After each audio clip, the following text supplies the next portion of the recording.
the millionaire saw his cleaner, dancing with his wheelchair-bound son. What he did was shocking. The marble floor echoed under his Italian leather shoes as Nathaniel Ward stepped into his penthouse several hours earlier than expected. He was on the phone, barking orders about a failed merger, when something made him freeze mid-sentence. Music. Not the sterile classical pieces that usually filled the vast glass-walled apartment, but something soft and tender, almost magical. A slow jazz melody, warm and alive. It was coming from the sunlit lounge, and it wasn't alone. Laughter. A child's laughter. His son's. Real, belly-deep laughter that Nathaniel hadn't heard in years. He instinctively dropped his briefcase. The phone slipped from his shoulder and hit the ground, forgotten. Heart-hammering, he walked slowly toward the source. And there, in the middle of the living room, framed by the golden afternoon light, he saw it. His son Oliver, his 8-year-old wheelchair-bound son, was dancing. Or at least swaying rhythmically in his chair, hands lifted and spinning in the air as if flying. And beside him, barefoot on the cold floor, was her, the cleaner, Sophia. She was holding one of his hands, twirling gently with him, her skirt catching the light as she moved. Her face was radiant, carefree, and Oliver's. His cheeks were flushed, his eyes sparkling with something Nathaniel hadn't seen in them in months, joy. It didn't make sense. Oliver never smiled like that. He never reacted to music, he barely spoke. The doctors had warned him not to expect much improvement. Yet here he was, alive in a way Nathaniel thought impossible. He stood frozen at the doorway, gripping the frame so tightly his knuckles turned white. Sophia hadn't seen him yet.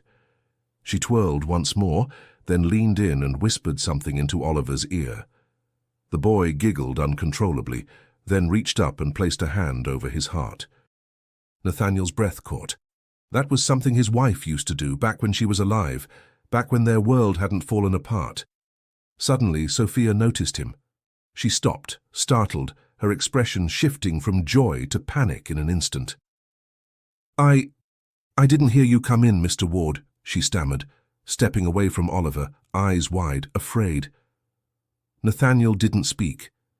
He looked at his son, then back at her. And then he said something that made her eyes fill with tears of confusion. "Do it again." Sophia blinked, unsure if she had heard him correctly. Her hands hovered nervously at her sides, and her voice came out in a whisper. "Sir?" "Do it again," Nathaniel repeated, stepping forward. His tone was calm, but his eyes were searching, urgent, almost desperate. Oliver looked up at his father, confused but not afraid. "Daddy?" he said softly, reaching one hand out. His fingers curled in a beckoning motion, like he wanted Nathaniel to come closer, to join. But Nathaniel didn't move toward his son. He looked at Sophia. "Play the music again, dance with him." She hesitated. I was just trying to keep him entertained while I cleaned. He seemed so lonely. I didn't mean to—" "I'm not angry," Nathaniel interrupted, more gently this time. "Please, I need to see it again."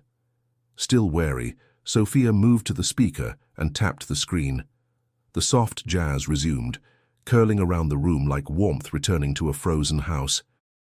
Oliver clapped once, his face lighting up again. He turned slightly in his chair, eyes locked on Sophia, expectant. So she danced. Slower this time, with a shyness that hadn't been there before.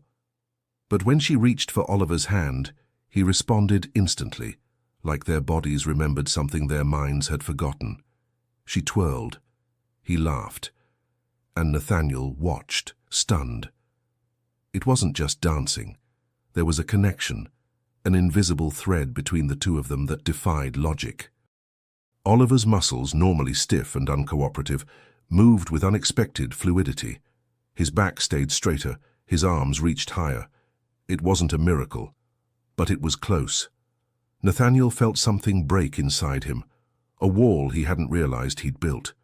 For years he had believed what the doctors told him, that joy would always be a visitor, not a resident, in his son's life.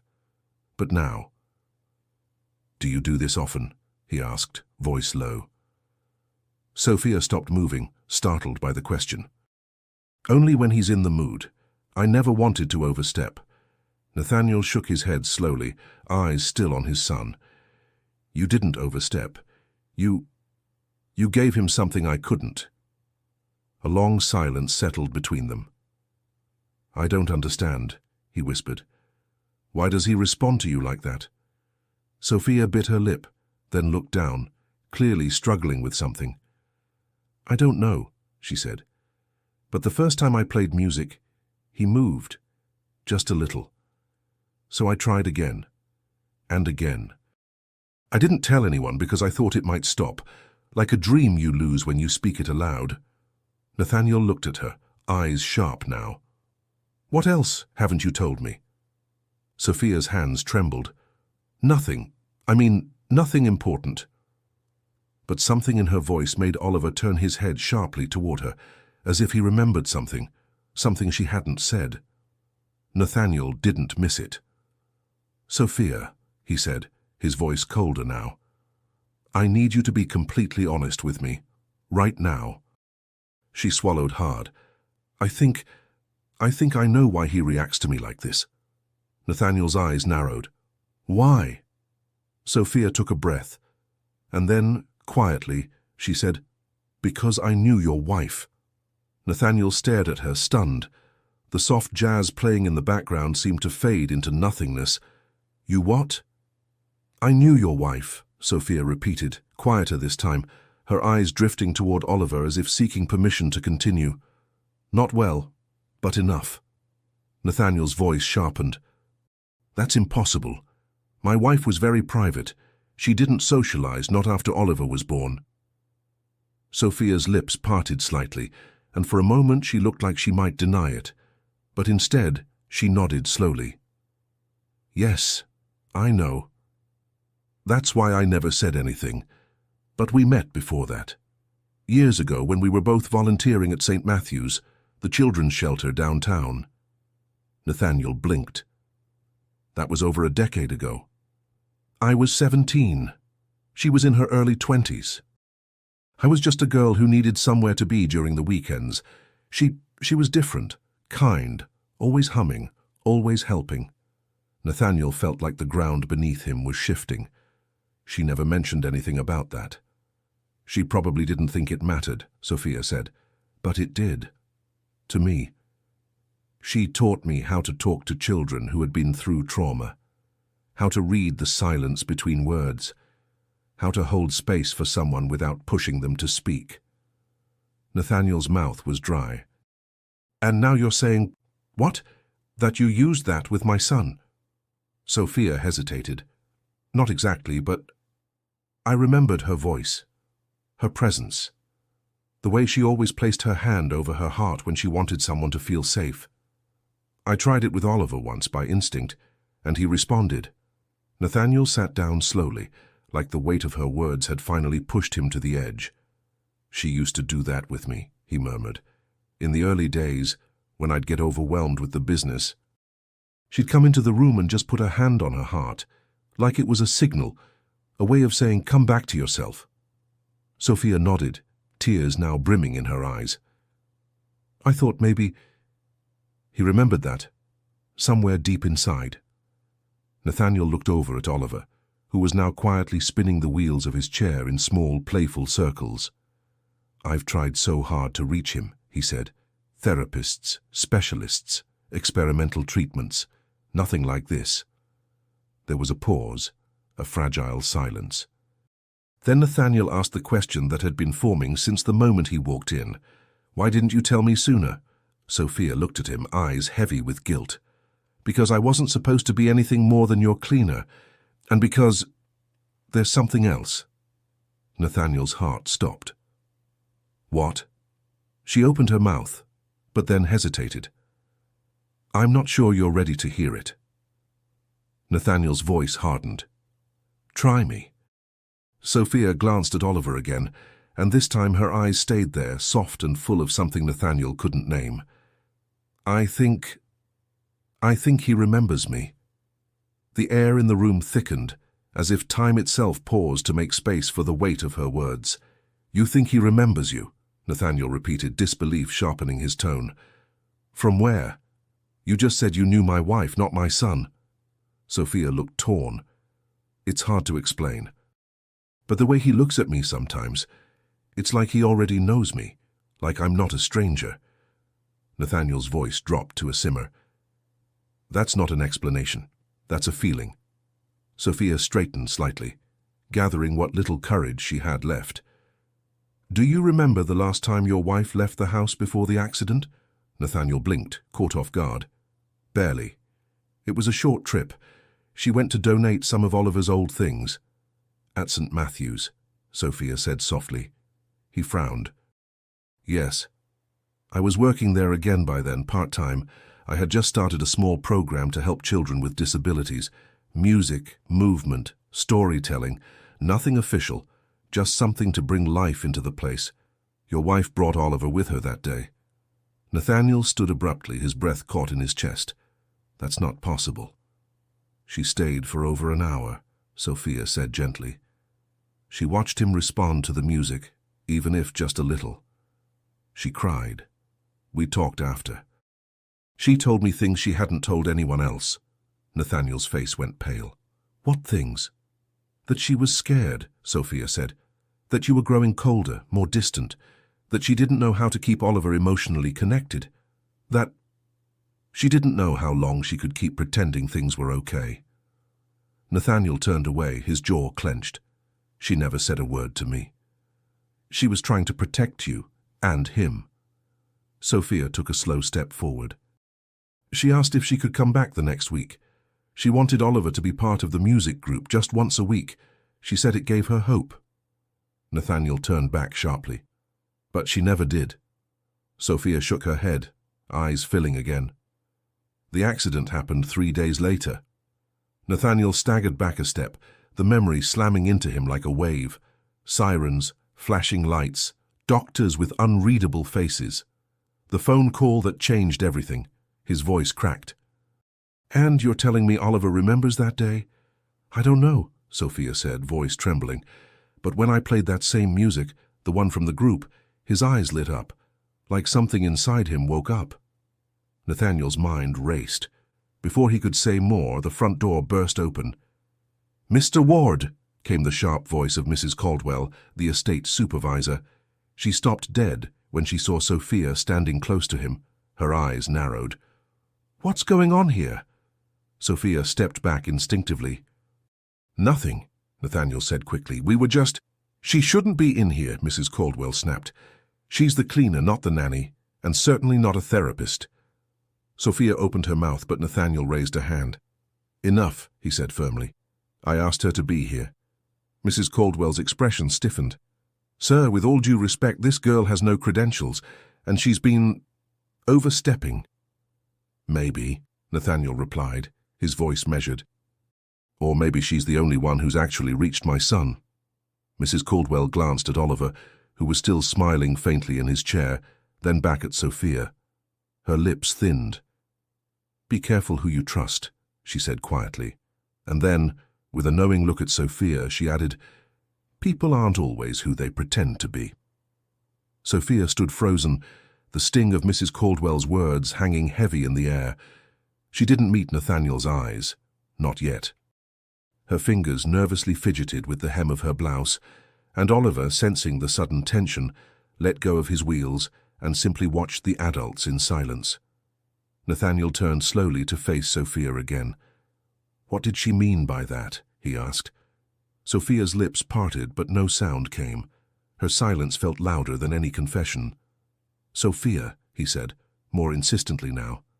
I need to know. Right now. Her voice was almost inaudible.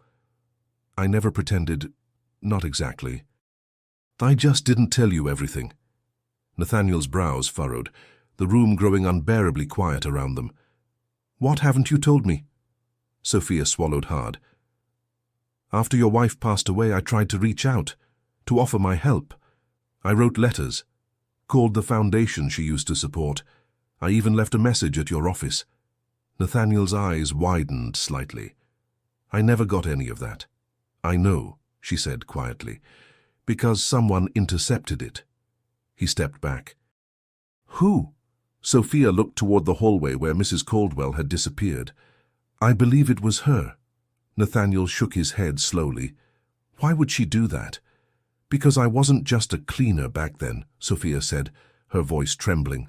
I was a volunteer, a friend to your wife, and someone who knew things she probably didn't want getting out. Nathaniel's jaw clenched. What kind of things? There was a long trembling pause before Sophia finally walked to her bag, reached inside and pulled out a small worn envelope. I didn't come here just for a job, she said. I came here because of this. She handed it to him. Nathaniel took the envelope slowly, cautiously. His name was written on the front, in his wife's handwriting. He stared at it, frozen. I was supposed to give it to you years ago, Sophia whispered, but I never got the chance. Nathaniel's fingers trembled as he opened the envelope. Inside was a single sheet of paper, yellowed slightly at the edges, but carefully folded. He opened it and began to read, the words dancing before his eyes like ghosts from another life. And then his hand stopped at a single sentence. His lips moved as he read it aloud. If something ever happens to me, trust Sophia. She knows the truth about Oliver's heart. His knees buckled slightly. What is this? He whispered. What truth? Sophia reached into her bag again. This time she pulled out something smaller, wrapped in velvet. She handed it to him without a word. He opened it slowly. Inside was a tiny music box. He turned the key. A soft, delicate lullaby filled the room. Oliver's head snapped up instantly. His eyes went wide. He began to cry, not from fear, but from something deeper. Recognition. He held out his arms. And in that moment, through the tears, he whispered a word Nathaniel hadn't heard from him in over a year. Mama. Nathaniel gasped. But it wasn't toward the music box. It was toward Sophia, and the truth rising inside him like a tide. Nathaniel stood motionless, the soft lullaby still playing from the music box in his hand. It felt like the floor beneath him had disappeared. The note, the way Oliver reacted, the way he looked at Sophia, it all swirled together into a storm of memories, questions, and a single terrifying possibility. Sophia knelt beside Oliver, wiping the tears gently from his cheeks. She didn't say anything, just placed her hand over her heart like his mother used to. He responded immediately, his tiny fingers doing the same gesture, their eyes locked. It was unmistakable. A bond, deep, familiar, possibly maternal. Nathaniel's voice finally broke through the thick silence. What did he just say? Sophia didn't look up. You heard him. No, Nathaniel said, his voice cracking. He said, Mama, not because of the music. He said it to you. Sophia's breath caught. Slowly she rose to her feet. I didn't ask for this job to get close to you, she began, her voice shaking. I needed the work. But when I saw Oliver for the first time, something in me, something I thought I had buried, came back. Nathaniel stared at her, blood roaring in his ears. Who are you, Sophia? Tell me now. She held his gaze, and when she spoke, it was like pulling the cork from a bottle sealed too tightly for too long. My name is Sophia Alvarez. I was born in Queens. I aged out of the foster care system at 17. Your wife, Emily, she changed my life. But before all of that, before I ever knew her, she paused. I gave birth to a boy. Nathaniel's breath stopped. What? I was 16, scared, alone. I had no money, no family. I did what I thought was best. I gave him up. The adoption was closed. I never knew where he went. Tears were now rolling down her cheeks. Years later, when I saw Oliver with your wife at the shelter, I felt something I couldn't explain, a pull, a knowing. But I told myself it was just emotion, a memory, nothing more. Nathaniel staggered back, nearly dropping the music box. You're saying Oliver is your son? I don't know for sure, Sophia said quickly. I never asked. I never investigated. But the more time I spent near him, the more it started to make sense. The way he responds to my voice, the way he recognizes things I never taught him. And when I saw this, she pointed to the music box, I recognized it immediately, because it was mine. I left it at the adoption agency with the baby. They said they'd give it to his family. Nathaniel looked at the music box again, suddenly seeing it in a new light. It had always been in Oliver's nursery. Emily had told him it came with the adoption papers, a small memento from the birth mother. His hands began to tremble. He whispered, "Emily never told me he was adopted." Sophia closed her eyes. "I think she meant to. Maybe she never found the right moment." Nathaniel sank onto the couch, his world unraveling. His wife, his son, his entire understanding of their story, of Oliver's story, was collapsing. He looked up at Sophia again. And though part of him wanted to deny it, to reject the very idea, he knew.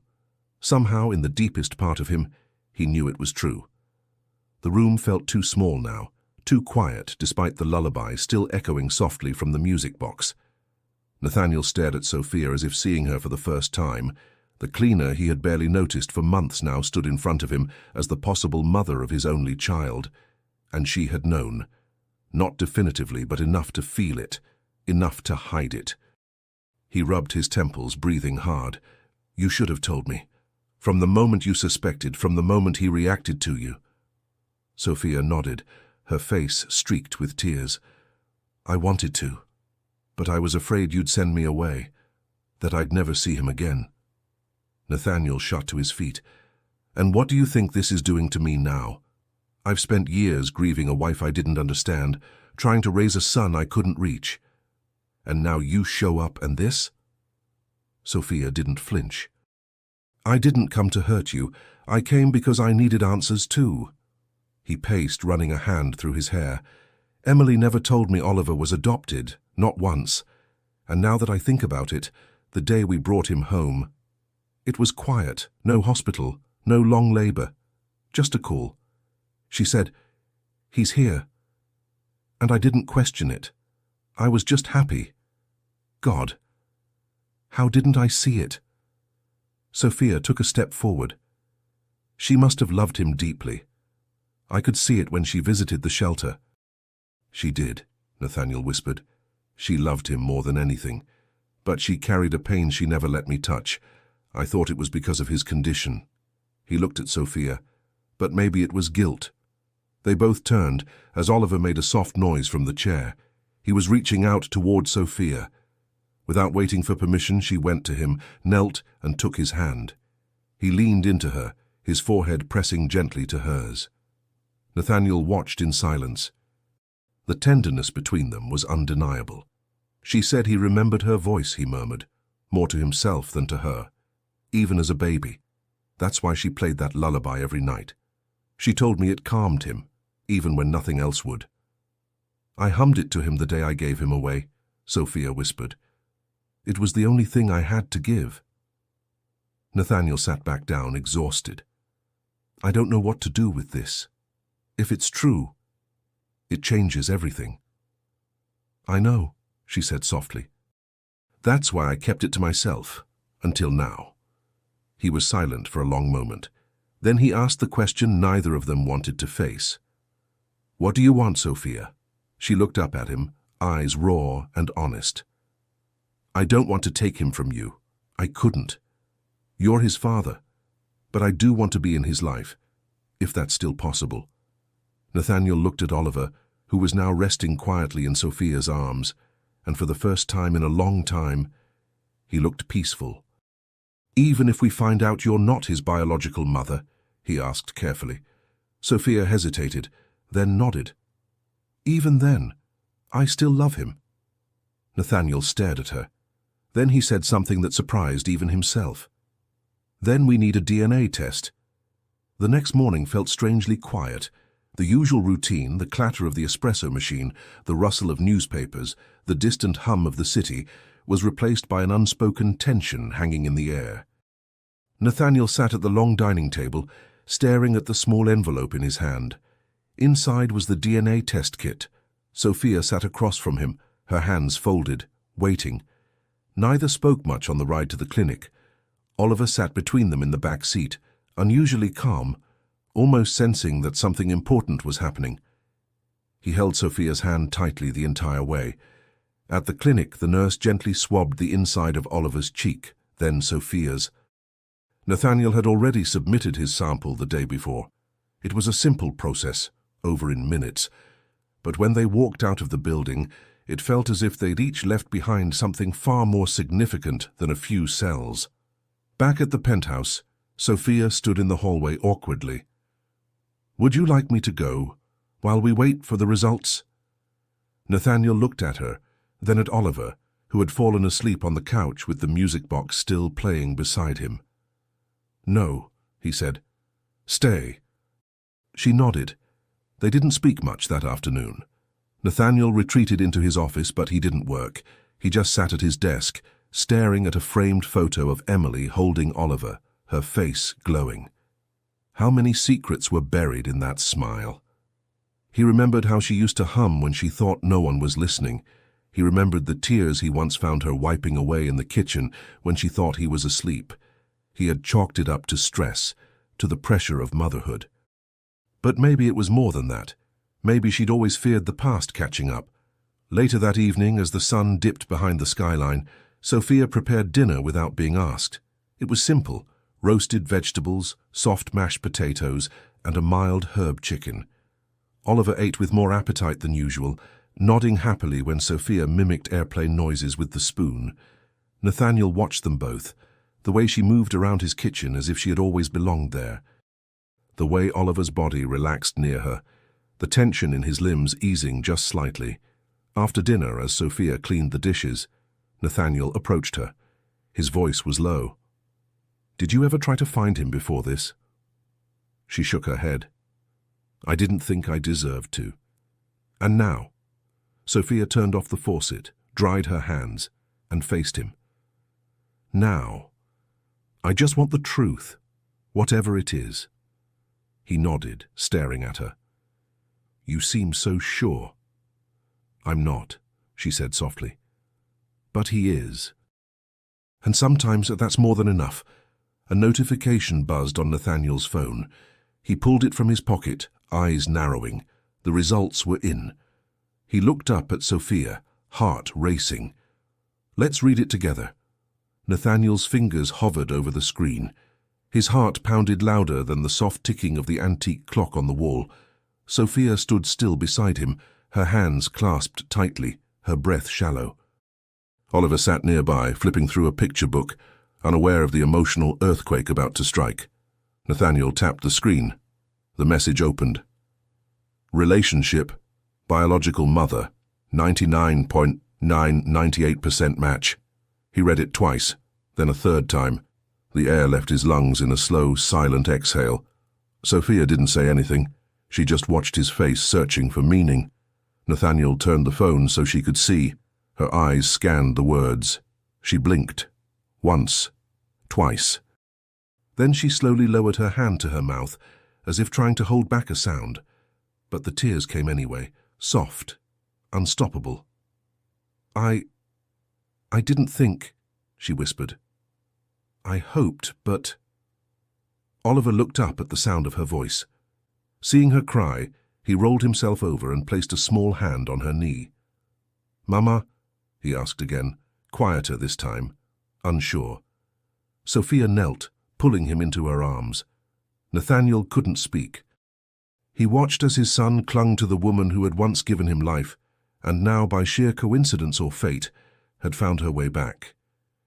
He sat down slowly, gripping the edge of the table. His voice came out rough.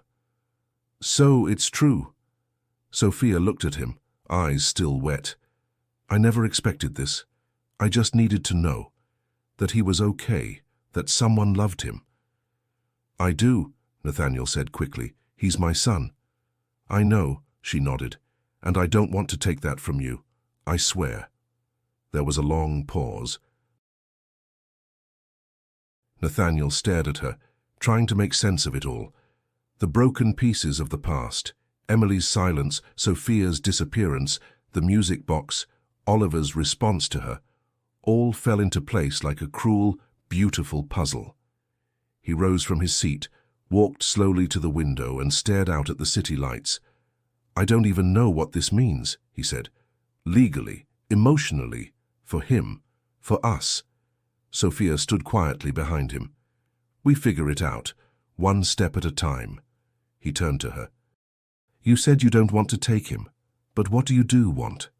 She hesitated, then spoke clearly. I want to be in his life, as whatever he needs. If that's a friend, I'll be a friend. If it's a second mother, I'll be that too. Nathaniel looked at her carefully. You're not going anywhere. Not unless you ask me to. He walked past her and knelt next to Oliver. The boy looked between the two adults, sensing their energy, but smiling as he reached for his music box again. Nathaniel took his hand gently. Would you like Sophia to come visit more often? He asked. Oliver's face lit up. He nodded, then looked at her. Always. Nathaniel looked up at Sophia. Then we start there. She smiled through her tears. Thank you. But before either of them could say more, the elevator bell rang. Mrs. Caldwell stepped out, eyes scanning the room, and landed directly on Sophia. She held a piece of paper in her hand. I thought you'd want to see this, she said coolly to Nathaniel. It came this morning, addressed to you, no return label. Nathaniel frowned, taking the envelope. He opened it. Inside was a single sheet, typed in plain black font. She's lying, she always has. Nathaniel stared at the paper, his mind racing. The message was short, cold, and unsigned. The timing, immediately after the DNA results, was too precise to be a coincidence. Sophia moved closer, sensing the shift in his energy. What is it? He handed her the note in silence. She read it once, then again. Her face tightened, the color draining slowly from her cheeks. I don't know who would... Nathaniel cut in, his voice low but sharp. You're sure? Her eyes met his. You think I sent this? That I'd sabotage myself like that? I don't know what to think, he said, voice rising slightly. You withheld things before.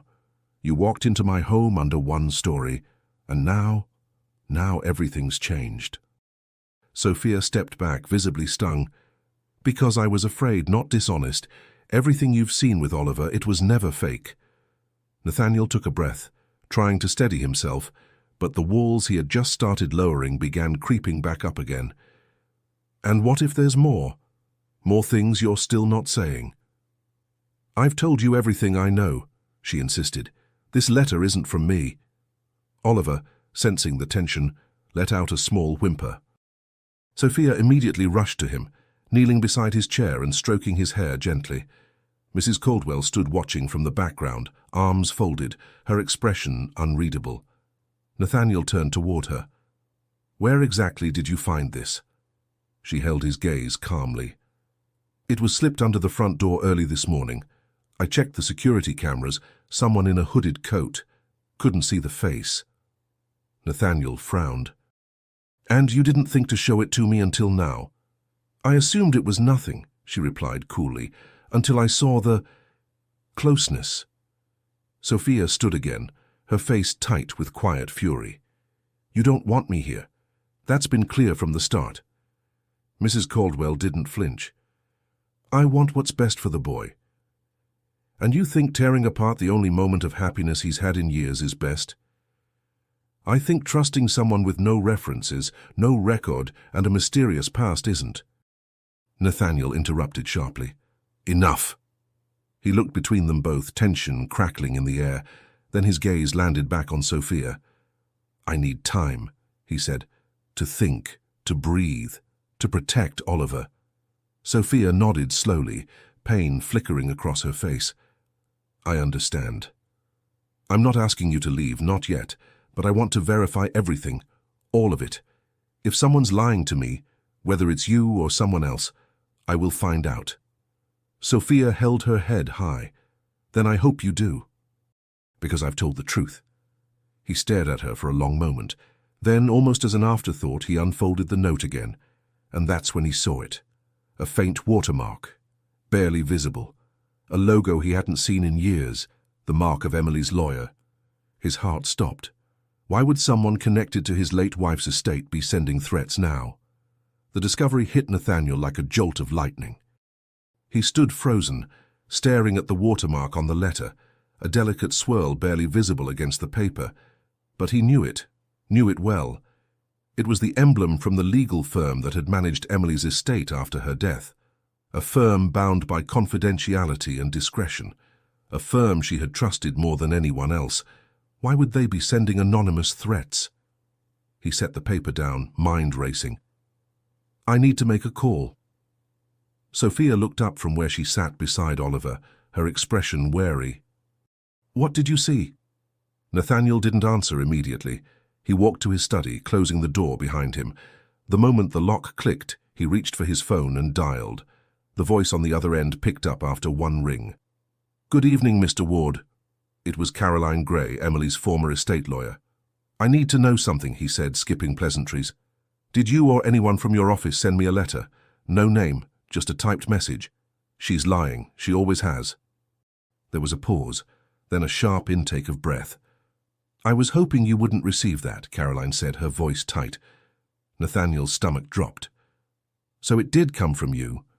Not from me personally, but yes, from the firm. Why? And why anonymously?" Another pause. "Because Emily left instructions, specific ones, to be delivered only if a certain threshold of change occurred in your household. We were monitoring events quietly, through public records, domestic staff employment logs. So even school filings." Nathaniel's pulse quickened. "You've been spying on me." "We were following her wishes. She feared a situation would unfold that could compromise Oliver's emotional safety." His grip on the phone tightened. What situation? There was a rustle of paper on the other end, and then Caroline read something aloud. "If someone claiming a biological connection to Oliver inserts themselves into his daily life, and if said person cannot provide full transparency regarding their motives, background, and legal history, Nathaniel must be warned." Nathaniel closed his eyes. "So the letter was your idea of a warning?" "She wrote it. Years ago. We were only the messengers." He was silent for a moment. "Then answer me this. Did Emily know who Oliver's birth mother was?" "Yes," Caroline said softly. "But she never met her. The agency handled the adoption anonymously." Nathaniel's voice shook. "Then why mention someone claiming to be her?" "Because Emily feared someone might try, for the wrong reasons." Nathaniel exhaled. "And what if it's the right person? What if the connection is real?" Caroline was quiet. Then finally she said, "Then she hoped you'd trust your instincts." He hung up without another word. Back in the living room, Sophia was gently brushing Oliver's hair with her fingers. She looked up as Nathaniel re-entered. "Everything okay?" He studied her for a long moment. Then he asked, "Why did you change your name when you turned 18? Sophia's eyes widened. He had found the first crack in her story. Sophia's face went still, her hand pausing mid-motion as she looked up at him. Her eyes didn't show panic, but something more complicated. Fear mixed with shame. Nathaniel stepped closer, arms crossed. "I spoke to Emily's lawyer. They've been watching, tracking things in the background ever since she died. And they flagged you. Not because of what you've done here, but because of what's in your past." Sophia stood slowly, placing herself protectively between Nathaniel and Oliver. "You went through my records." "No," he said firmly, "but someone did. And they sent me a letter," Emily's words, "warning me about anyone who tried to get close to Oliver under false pretenses." Her voice was barely above a whisper. "I didn't come here under false pretenses. I applied for a cleaning job. I didn't lie about my name. Alvarez is my legal name. It has been since I turned 18. "Then what was it before?" he asked. Sophia looked down at Oliver, then back at Nathaniel. "Ramirez." He blinked. "Ramirez?" She nodded. "My birth name. The one I carried through the system, but when I turned 18 I legally changed it. I wanted to start over. Alvarez was my mother's maiden name, the only part of her I wanted to keep." Nathaniel hesitated. Why would Emily's lawyers be worried about that? Sophia's voice dropped. Because when I was 16, I was arrested. The words hit the air like a glass shattering. Nathaniel didn't speak. I didn't hurt anyone, Sophia said quickly, but I was in a car with someone who did. He stole from a pharmacy. I didn't know what he'd done until it was too late. But I was there, and when the police came, I panicked. I ran. I got charged as an accessory. Nathaniel's face was unreadable. I spent 6 months in juvenile detention. When I got out, I went straight to St. Matthew's, volunteered every weekend. Emily found me there. She knew about your record? Sophia nodded. I told her everything, and she didn't judge me. She gave me my first real chance. Nathaniel leaned against the wall, rubbing his face. So that's the lie she was afraid of? Sophia took a step closer, still cautious. It wasn't a lie. It was my past. One I've been running from for years. But I swear to you, I've never done anything to harm anyone. Least of all Oliver. He looked at her, torn. Oliver suddenly let out a small whimper. He'd been listening, somehow understanding the tone, even if not the words. Mama sad? Sophia turned instantly, crouching beside him, brushing his hair gently. No, baby, I'm okay. Nathaniel watched the exchange in silence. Then finally he spoke. I don't care about your past. Sophia looked up, surprised. I care about his future, Nathaniel continued, and right now you're the only one who makes him light up like that. She stood slowly, hope flickering behind her tears. But I need you to be honest with me. From now on, every step. I will, she said. I swear. Nathaniel nodded, then turned toward the door. I have one more person to talk to, someone who might know what Emily really meant by that letter. Sophia frowned. Who? He looked over his shoulder. Her sister. The drive to the outskirts of Westchester was quiet. Nathaniel hadn't spoken a word since they left the city. The trees lining the narrow road swayed gently in the autumn breeze, their golden leaves falling like silent witnesses to the emotional storm brewing inside him. Emily's sister, Julia, lived in a modest cottage, far from the glass and steel world Nathaniel had built. She had always been the more grounded of the two sisters, more private, more guarded. They hadn't spoken much since Emily's death. A few strained holiday calls, a brief condolence message. Nothing more. Nathaniel parked the car, turned off the ignition, and sat still for a moment. Sophia glanced at him from the passenger seat. Are you sure she'll talk to you? She has to, he said. If there's anyone who knew Emily better than me, it's Julia. They walked to the door together, Oliver tucked between them, bundled in his coat.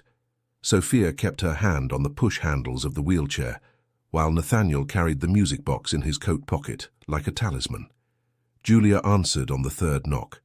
Her face hadn't changed much, still sharp, still suspicious.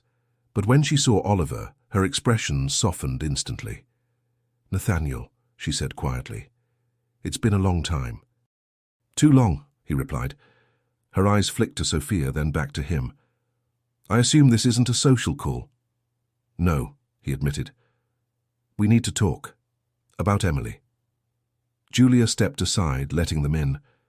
The cottage smelled of cinnamon and old books. It was warm, cluttered with memories. Photos of Emily lined the fireplace mantel.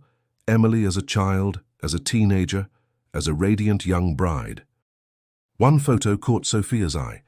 A snapshot of Emily holding baby Oliver, freshly adopted, her smile beaming with both pride and secrecy. They sat in the small living room. Julia offered tea. Nathaniel declined. He got straight to the point. I know Oliver was adopted. I know Emily kept it from me. And I know that she left instructions with her lawyer to monitor any woman claiming to be his birth mother. Julia's face didn't change. So you finally found the file? I found more than that, he said. I found her. He nodded toward Sophia. Julia turned to her, eyes narrowing. Is it true? Sophia nodded. We did a DNA test. I'm his biological mother. A long silence fell. Finally, Julia sat back, folding her arms. Then you deserve to know everything. Nathaniel leaned forward. You knew? Julia sighed. Yes. Emily told me everything. She found the name by accident, Sophia's, when she went through the agency's follow-up paperwork. She kept it in case something ever happened. She never told me, Nathaniel said bitterly. She was going to, but she worried about how you'd react, about what it would do to Oliver. And then she died. Julia nodded. But she didn't want Sophia out of Oliver's life. Not completely.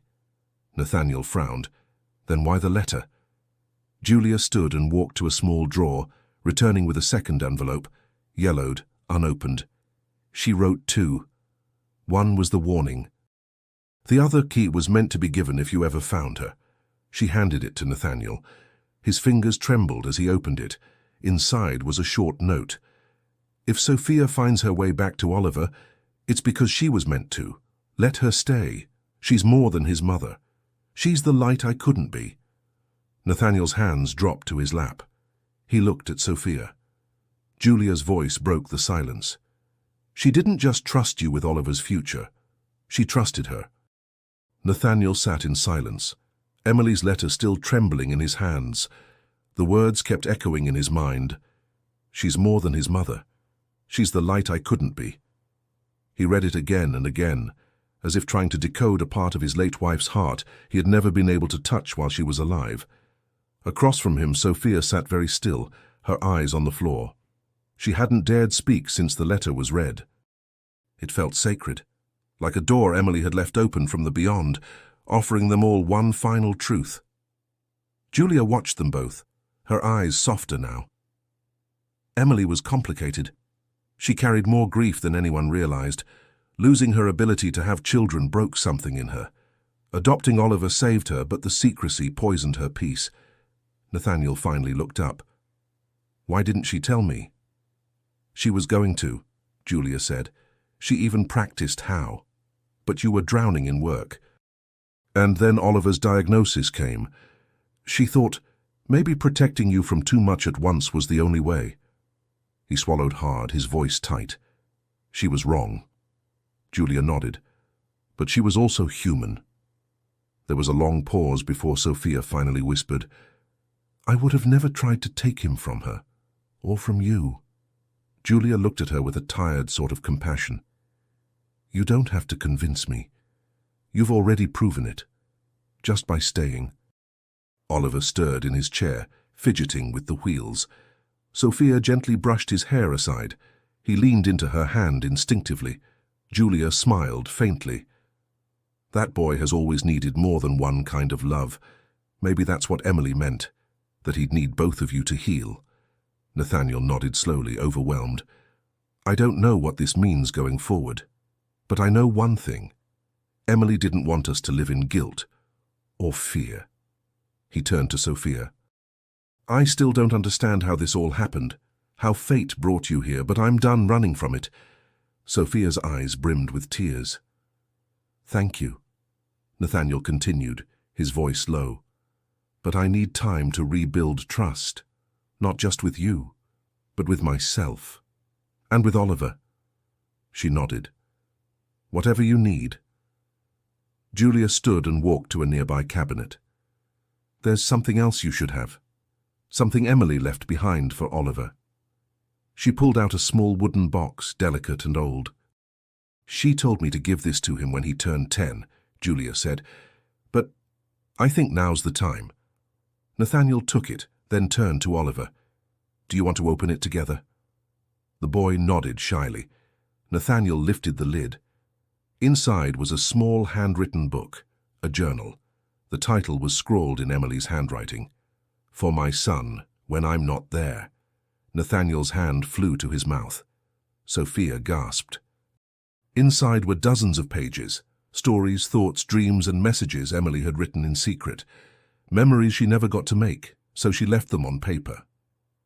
Oliver gently touched the pages. Sophia leaned in close, whispering, She never left you. And for the first time in years, Nathaniel saw tears fall freely from his son's eyes, not from pain, but from something else. Connection. The drive back into the city was quiet, but not heavy. The silence between Nathaniel and Sophia had shifted, less burdened, more open. Oliver sat peacefully in the back, holding the journal on his lap like a treasure. Every so often, he would lift the cover and run his small fingers over the pages, not reading yet, but sensing the presence of something sacred. Back at the penthouse, the lights felt warmer than usual, the air less sterile. It wasn't a house anymore. It was slowly becoming a home. Nathaniel carried Oliver inside while Sophia followed, clutching a soft blanket Julia had handed her before they left. Emily used this when she first brought him home, she'd said. He used to sleep with it on her chest. Inside, they settled Oliver on the couch. He was tired but alert, unusually attentive for this time of night. Sophia sat beside him and opened the journal to the first page. The inscription read, "To my sweet Oliver, I don't know how much time I'll get with you, but I want you to know this. Every moment with you was a miracle. And if one day I'm not there to tell you how much I love you, I hope you'll find me in these pages. You were never alone, you never will be." Sophia's voice trembled as she read it aloud. Nathaniel sat in the armchair across from them, unable to speak. Emily had always been the emotional anchor, soft, intuitive. And here she was, still anchoring them, even from beyond. As Sophia turned the pages, they found small things, sketches Emily had made of Oliver sleeping, poems she had written about motherhood, thoughts she'd scribbled in the margins. But tucked near the back, something unexpected fell out. A photograph. Sophia picked it up and froze. It was a picture of a much younger Emily and Sophia, both smiling, both seated on the lawn at St. Matthew's shelter. Sophia's hand trembled. "I didn't know she took this."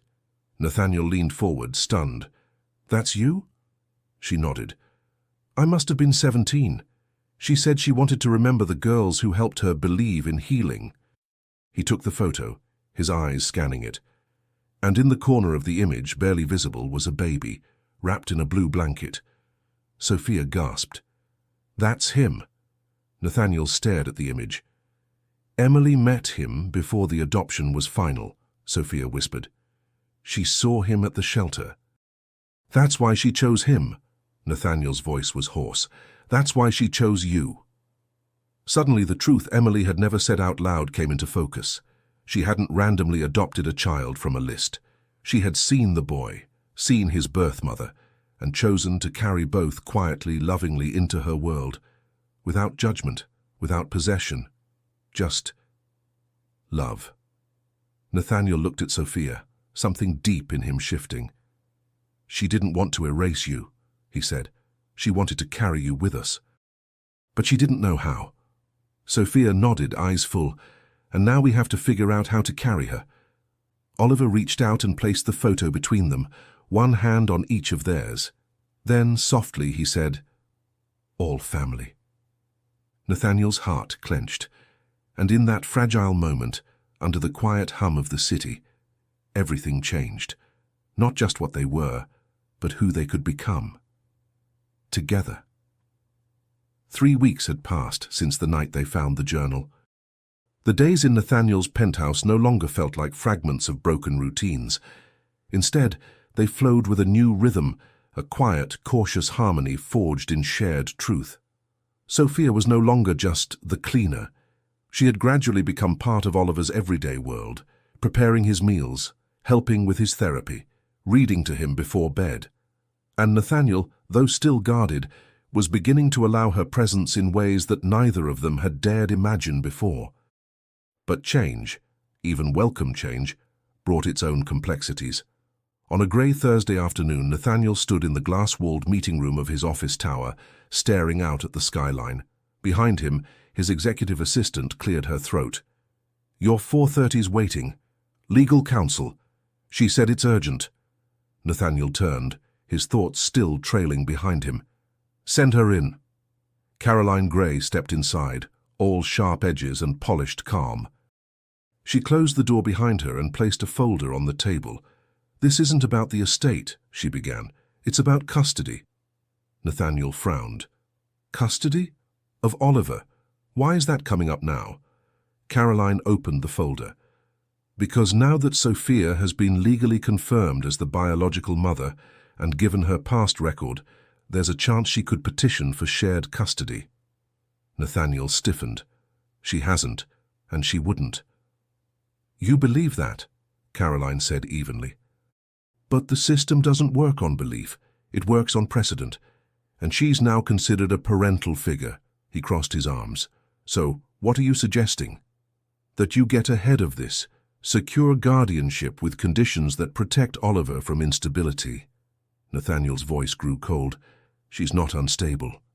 She's unknown, Caroline countered. And I think your wife feared that. Why else would she write that letter?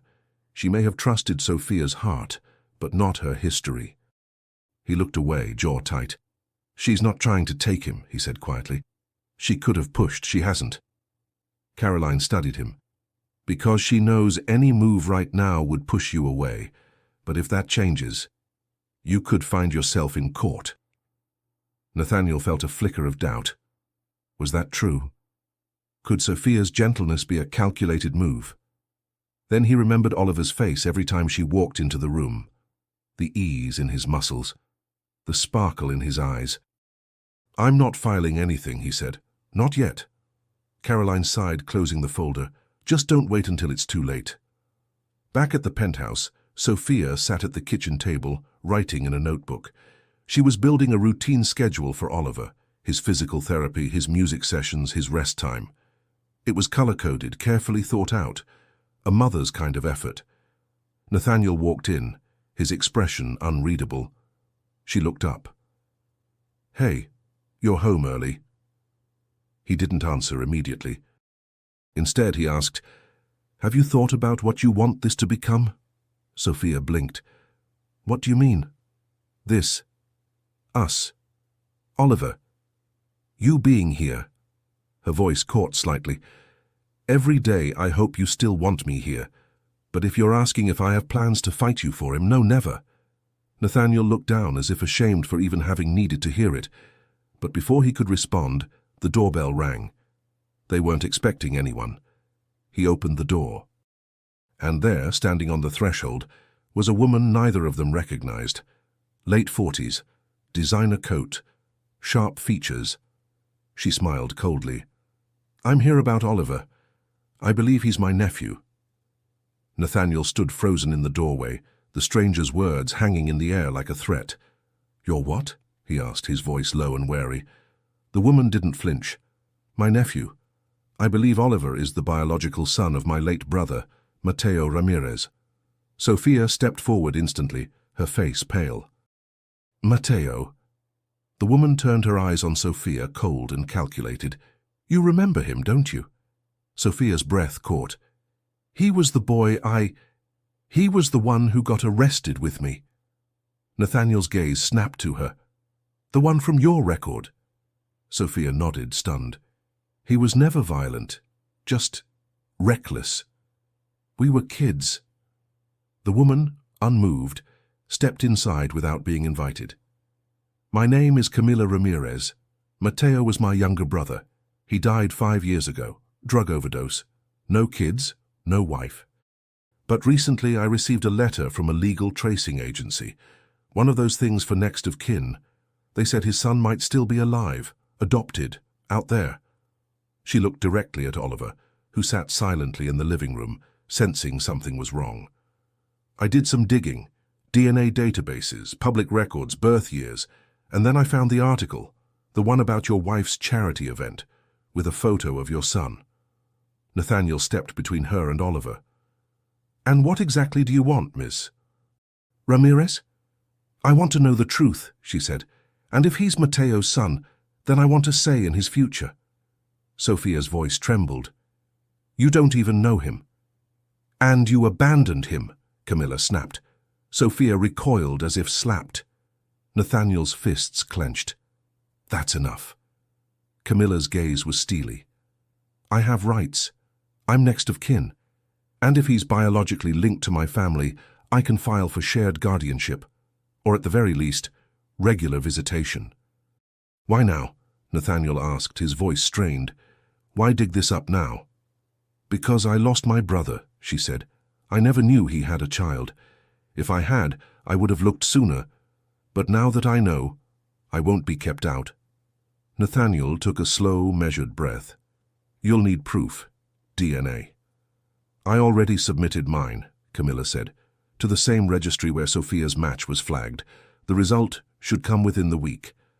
Sophia stepped forward, her voice shaking. If you cared so much, where were you when he was in trouble? When I was in trouble? Camilla shrugged. We all have regrets. This is me trying to fix mine. Nathaniel pointed to the door. We'll be in touch when the results come. But until then, you stay away. Oliver's life doesn't need more instability. Camilla raised her chin. I'll wait, but I won't disappear. She turned on her heels and walked out. The door clicked shut. Sophia collapsed into the nearest chair. I can't believe this is happening, she whispered. Nathaniel looked at her, his voice gentle now. You didn't know she existed? No, Matteo barely talked about his family, and I was too young to understand how deep his life was sinking. They sat in silence for a long moment. Then Sophia spoke again. What if she's right? What if I'm not the only one with a claim to him? Nathaniel looked toward Oliver, who now stared at them both, the music box clutched in his lap. She may have blood, he said softly, but you have something stronger. Sophia looked up, puzzled. You have his trust. The following days felt like walking a tightrope stretched across a storm. Sophia did her best to keep Oliver's days normal. Music in the mornings, stretches by the window, story time in the afternoons. But she moved through the routines with a hollow tension, her smile tight, her eyes distracted. Every knock at the door, every buzz of the intercom sent a jolt through her chest. She couldn't stop replaying Camilla's voice in her mind. I want a say in his future. Nathaniel kept busy with work, but returned home earlier than usual, as if needing to see Oliver each evening just to make sure the world hadn't changed again while he was gone. The unspoken truth hung between them. Camilla's DNA results were coming. And none of them knew what it would mean if she turned out to be telling the truth. That Sunday morning, Sophia found herself in the nursery, folding Oliver's clothes while he napped. On the bottom shelf of the closet, tucked behind a stack of unused toys, she found something she didn't recognize. A sealed envelope, no name, just a date on the front. 2 weeks before the adoption. Her hands trembled as she opened it. Inside was a photocopy of a letter, handwritten, with the shelter's letterhead. It was addressed to a caseworker from a girl named Sophia Ramirez. Sophia gasped softly. She read, I want to make it clear I don't wish to remain anonymous. If the adoptive family ever wants to contact me, or if the child asks one day, please tell them I'm open to a conversation. I only want what's best for him, but I hope in time he'll know I never stopped thinking about him. There was more. Details she barely remembered writing. Her phone number back then, her grandmother's address. A note about the music box. Sophia sat down, overwhelmed. Emily had known she wasn't anonymous. She'd kept this. She'd read it. And still, she'd never said a word. Later that evening, Nathaniel came home to find Sophia waiting in the study, the letter spread out on the desk. He read it in silence. She wasn't forced to hide me, Sophia said quietly. She chose to. Maybe out of fear, or love, or both. Nathaniel traced the letter's edge with his fingers. She made it seem like the adoption was sealed shut, like there was no path back. She knew there was, she just didn't want to open it. He looked up at her. Do you blame her? Sophia shook her head. No, but I wish she'd trusted you, trusted us. Nathaniel sat down, thoughtful. Maybe this changes things. Maybe the courts will see that you were never trying to disappear, that you were always open. I hope so, she said softly. Because if Camilla's DNA is a match, she might try to paint me as a runaway, someone who didn't care.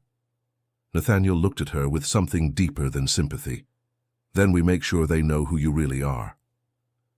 That night, after Oliver was asleep, Nathaniel pulled an old file box from the storage closet. Emily kept this locked, he said.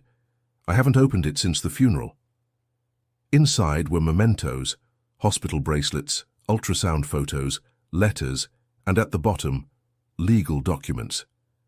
Adoption records, and stapled to them a form with 3 names: the adoptive mother, Emily Ward, the adoptive father, Nathaniel Ward, and under birth relatives informed of finalization, a signature, Camila Ramirez. Nathaniel froze. Sophia leaned in, stunned. "She knew about the adoption," Sophia whispered. "All along." Nathaniel's voice was tight. "She lied." The discovery shattered everything Camilla had claimed. Nathaniel stared at the signature again, as if willing it to be a forgery. But it wasn't. The handwriting was clear, the date unmistakable. Camila Ramirez had known about the adoption from the beginning, and had signed a legal waiver confirming she had no objections. Sophia sat back, stunned.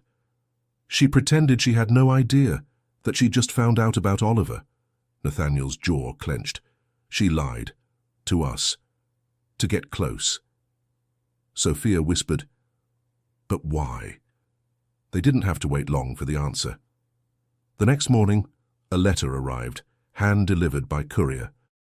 Nathaniel opened it with shaking hands, already suspecting what it might contain.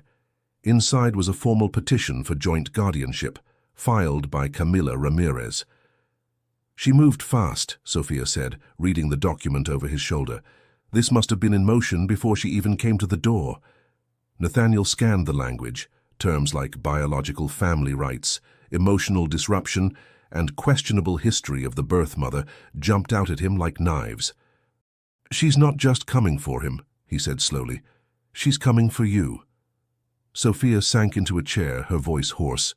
"She's going to try to make me look like a danger." Nathaniel ran a hand through his hair, furious. "And she's betting I'll step aside, that I'll freeze, or agree to her terms out of fear." He looked at her. "I won't." Sophia blinked. "You believe me?" "I believe what I've seen," he said. "Every day, you love him, you know him, and you've never asked for anything." Camilla. "She wants control, not connection. But if she has a DNA match, she can still make this a long, ugly process." Nathaniel sat down, pulling out his phone. "Then we fight it, and we don't wait. We build a case, one that shows the court exactly who she is." He began dialing a number. "Who are you calling?" Sophia asked. "Julia," he said. "Emily's sister. She may not want to get involved in court, but she knows what Emily really wanted. And if there's one person who can destroy Camilla's narrative, it's her." Julia answered on the second ring. After hearing everything, she was silent for a long moment. Then she said, "I'll testify." The next days moved like a whirlwind. Nathaniel's legal team began collecting evidence.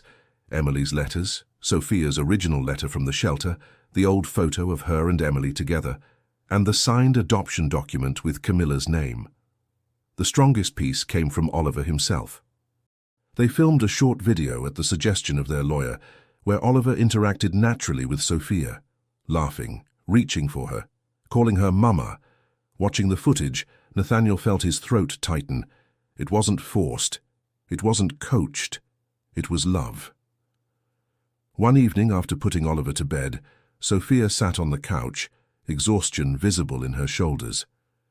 "Do you think we'll win?" she asked. Nathaniel looked at her, more certain than ever. "I think we already did." "Because he knows who you are." Before she could respond, a message buzzed on his phone. He opened it and froze. It was from Caroline Gray, his legal counsel. "DNA results are in. Camilla is a biological match, full paternal aunt." Nathaniel exhaled, but then another message followed. "One more thing, there's a sealed document she forgot we had. It proves her original agreement to never seek custody." He looked at Sophia, a smile spreading slowly. She buried herself. The courtroom was smaller than Sophia expected. Intimate, almost too intimate for what was at stake. The wooden benches creaked under the weight of tension as she sat beside Nathaniel, fingers clenched in her lap. Oliver wasn't with them. He was home with a trusted caregiver. But the emotional presence of the boy hung heavy in every corner of the room. Camila Ramirez entered confidently, dressed in a deep navy suit that spoke of control. She barely looked at Sophia. Her lawyer, a sharp-eyed man with a silver pen, whispered something into her ear before they took their seats across the aisle. The judge entered moments later, and the hearing began. Nathaniel was the first to testify. He spoke clearly, his voice calm, but laced with conviction. He described Oliver's condition, his emotional needs, and how his progress had changed since Sophia entered their lives. "She didn't ask for a title," Nathaniel said. "She didn't ask for recognition. She just loved him. Every day, quietly, consistently, he calls her Mama because he chose that word, not because anyone told him to." Then came Sophia's turn. She stood, hands slightly trembling, but voice steady. "I was 16 when I gave him up," she said. "I was scared, alone. But I left a note. I left a music box. I left everything I had to give, and I never forgot him, not for a single day." She looked at the judge, her eyes brimming but controlled. "I'm not asking to erase the family he already has. I'm asking to be part of it." Camilla's lawyer objected to her emotional appeal, but the judge allowed her to finish. Then Camilla took the stand. Her testimony was polished, professional. She painted herself as a concerned aunt, newly aware of the child's existence and determined to correct the injustices of the past. "I merely want what's best for him," she concluded, "and I believe I can offer him access to his heritage, his real heritage." Nathaniel stood. "With all due respect," he said, "what heritage is that? The one you denied when you signed away any interest in his adoption?" Gasps murmured through the room. Camilla's face changed. The judge turned to her. "Is this true?" Her lawyer stood, scrambling. "Your Honor, that agreement was signed under different circumstances. My client believed—" But the judge raised a hand. Caroline Gray stepped forward, calm and prepared. "We have the original document, with her signature, dated and notarized. And we have evidence that Ms. Ramirez attempted to conceal her prior knowledge of the adoption during this very process." The judge reviewed the paperwork quietly. Camilla's face flushed, but she said nothing. The courtroom fell silent as the judge cleared his throat. "I see no reason to disrupt the current guardianship arrangement," he said firmly. "Ms. Alvarez has demonstrated a deep emotional bond with the child, supported by both testimony and documentation. And Mr. Ward remains the child's legal guardian." He turned to Camilla. "Your petition is denied." Sophia's breath caught. Her hands flew to her mouth. Nathaniel closed his eyes, relief washing over his face. The judge continued, "Furthermore, any future petitions will require full transparency and court approval before being considered." Bang! The gavel fell. It was done. Outside the courthouse, the sunlight felt different, warmer. Sophia stepped into the light, her heart pounding. Nathaniel joined her, and for a moment they simply stood in silence. She turned to him. "Thank you." He looked at her, his voice low. "You saved him long before I did." A few steps behind them, Camilla stood with her arms crossed, her expression unreadable. But before she turned to leave, she met Sophia's eyes and whispered, "He's lucky that you came back." Then she was gone. Back home, Oliver greeted them with a laugh and outstretched arms. And as Sophia knelt down to hug him, Nathaniel knew. Whatever had started as a fracture had now become a family. 6 months later, spring returned to the city like a long-lost friend. Gently, then all at once. Trees bloomed along the avenues, birdsong floated through open windows, and the air carried the subtle hope of new beginnings. Inside the penthouse, life had settled into something that looked and felt a lot like family. Sophia stood in the kitchen, preparing breakfast as Oliver rolled himself in, his wheelchair newly upgraded with soft leather armrests and custom support. He moved more freely now, more confidently, and with a bright smile that had become a daily miracle. "Banana pancakes?" he asked, grinning. "Always," she said, flipping one in the skillet. "But only if you help set the table." He nodded, already wheeling toward the drawer with the cutlery. Nathaniel entered seconds later, coffee in hand, tie half tied around his neck. I see I'm already outnumbered, Oliver giggled. 2 votes for pancakes. That's not a democracy I can win, Nathaniel said, ruffling his son's hair. They sat together at the breakfast table, simple, warm, full of laughter. It was a far cry from the lonely, silent mornings Nathaniel once knew. Sophia had changed the air in this place. She hadn't just filled the space Emily left, she'd transformed it. Not by replacing, but by rebuilding. After breakfast, Sophia took Oliver to his physical therapy appointment, while Nathaniel headed to work. But instead of his usual board meetings, his morning was booked for something personal. At a downtown office, he sat across from a smiling social worker named Dana Caldwell, not related to his former estate supervisor, but equally no-nonsense. "I read your file," she said, tapping the folder on her desk. "Oliver's progress is remarkable. And it's clear from your statement that you and Ms. Alvarez have built a strong co-parenting relationship. We've grown into something unexpected," Nathaniel said, "but deeply right. And now you're requesting legal recognition of Sophia's role?" "Yes," Nathaniel replied. "We want to formalize her status as his legal co-guardian. She's already his mother in every way that matters." Dana nodded, flipping through more paperwork. "You know, this kind of petition is rare. Usually comes after conflict, not peace. But I have to say, it's refreshing." Nathaniel smiled. "This whole situation has taught me not to fear change. Just because a family doesn't begin the way you expect, doesn't mean it can't become something beautiful." That afternoon, Nathaniel returned home with the signed papers in a folder tucked under his arm. He found Sophia in the study, helping Oliver arrange his coloring books. "Hey," he said softly. Sophia turned, eyes lighting up. "How did it go?" He held up the folder. "It's official." She stared at him, stunned. "Wait, you mean—" He stepped forward, gently placing the papers in her hands. "You're his legal co-guardian, permanently. No more questions, no more risks." Tears filled her eyes. She looked down at the papers, then back at him. "I don't know what to say. Say you're not leaving. I wasn't planning to." Oliver looked between them, then raised his arms. "Group hug!" They laughed, Sophia through tears, Nathaniel through quiet joy, as they wrapped their arms around him, anchoring themselves in the moment. That night, after Oliver was asleep, Sophia stepped onto the balcony, wrapped in a shawl. Nathaniel joined her, 2 glasses of wine in hand. She looked out at the city lights, thoughtful. "You know, I used to think I didn't deserve another chance." He handed her a glass. "You didn't get a second chance, Sophia. You fought for it." She looked at him. "And you?" He sipped his wine. "I was too busy building walls to notice the life passing me by. You reminded me what love looks like." They stood in silence for a while, watching the city breathe. And in that quiet, under the glow of the skyline, it was clear.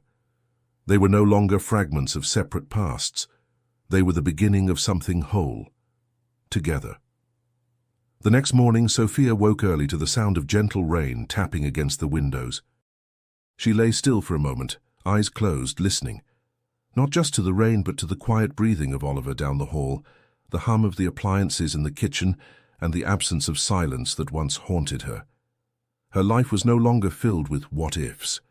Now it was filled with what's next. Later that day, as Oliver played with his therapy blocks in the sunroom, Sophia opened a large box Nathaniel had brought up from storage. It was labeled Emily's Things. Neither of them had opened it in years.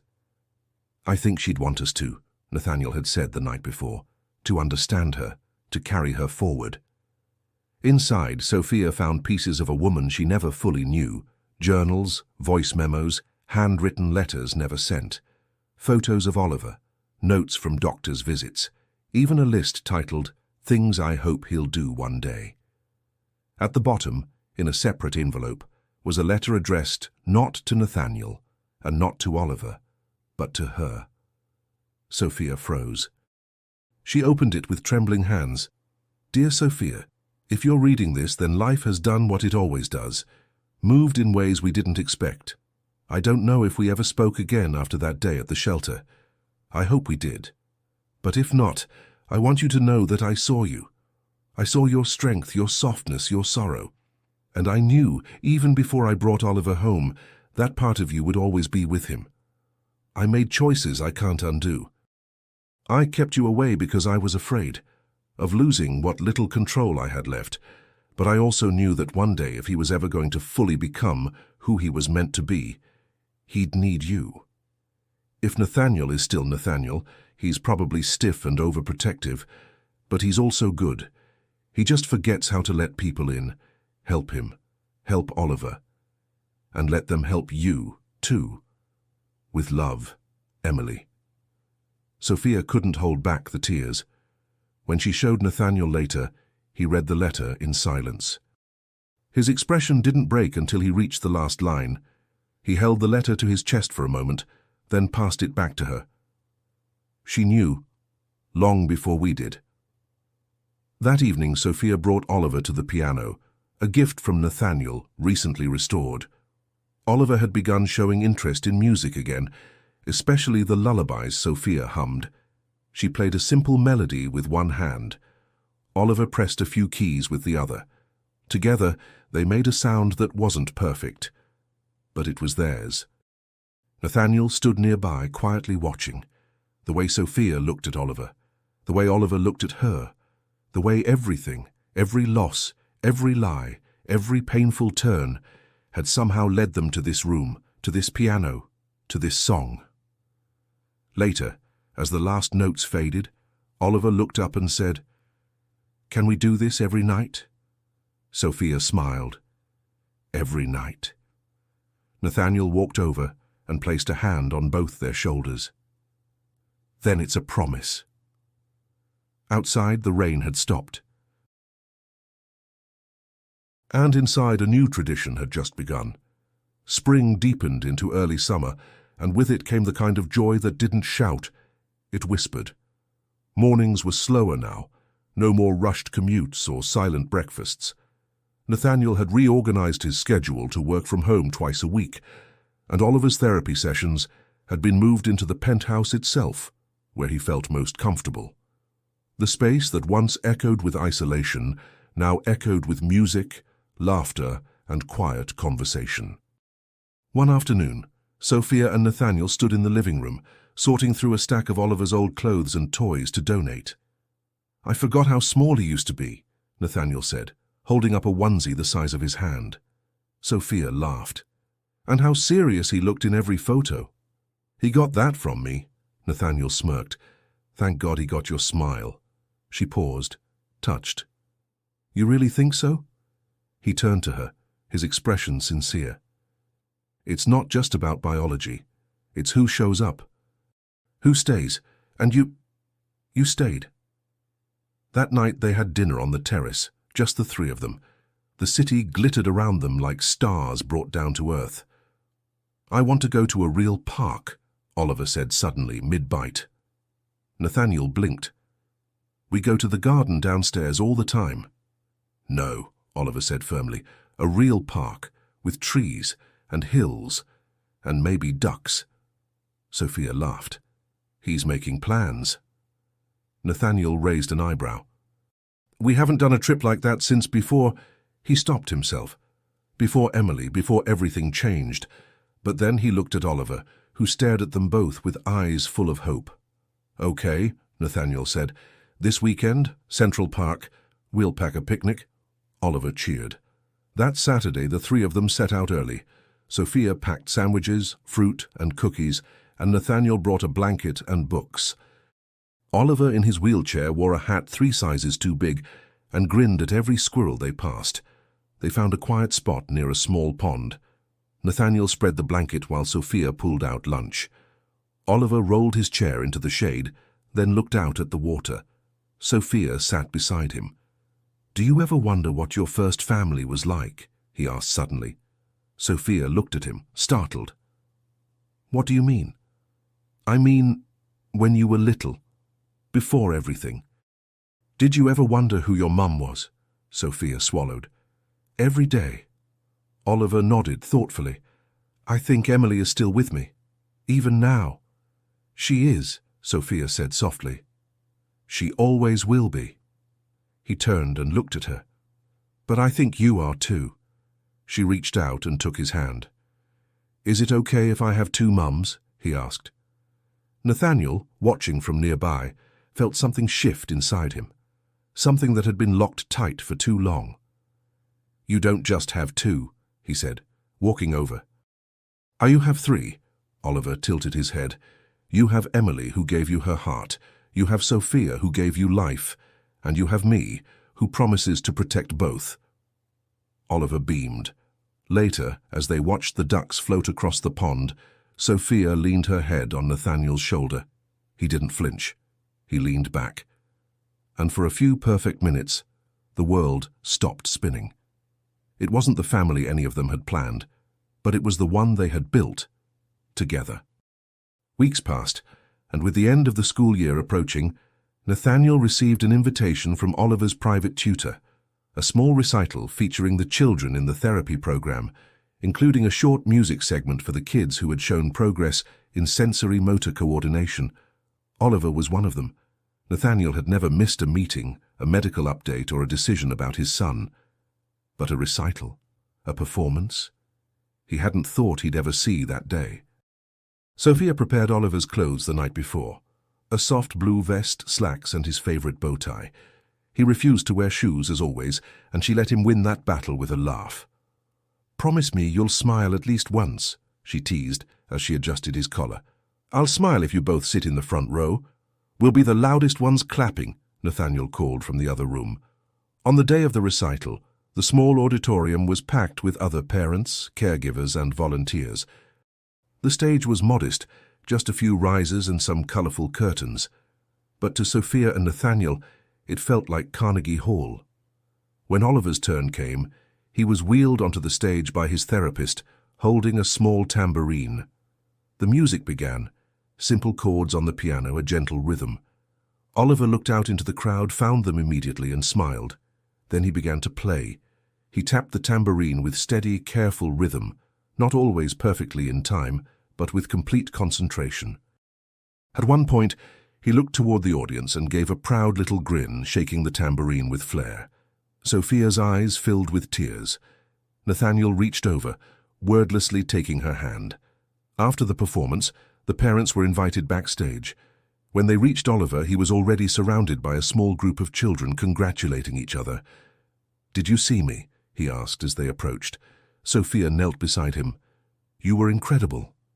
Nathaniel crouched next. "How you didn't just perform, you lit up the whole room."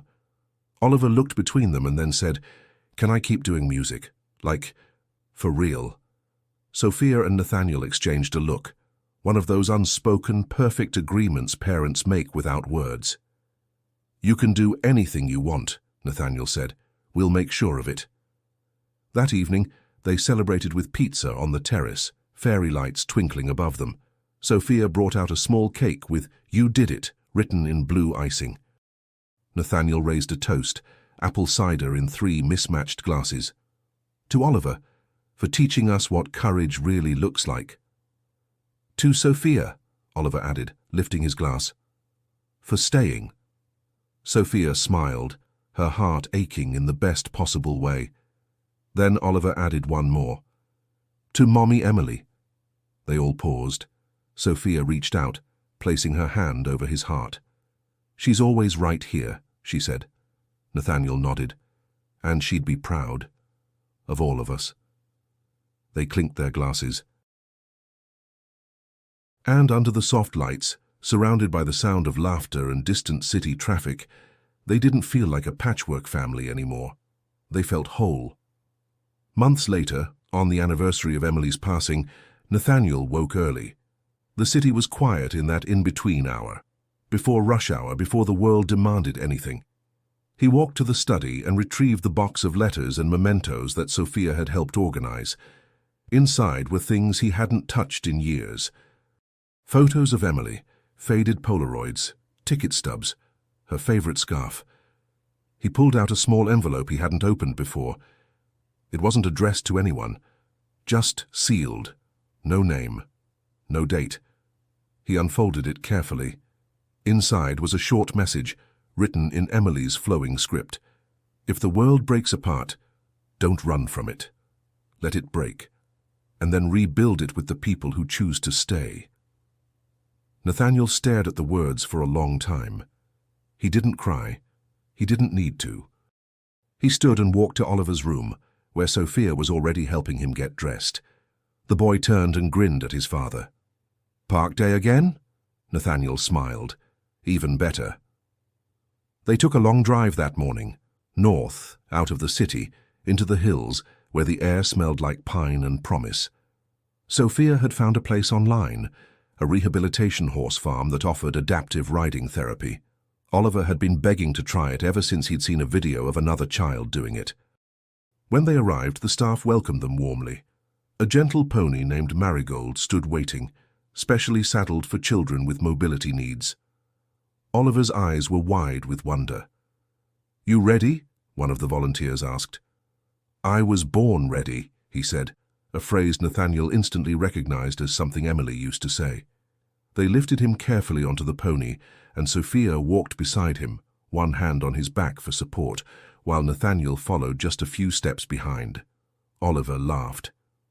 A full, joyful sound, and as he rode around the paddock they saw something remarkable.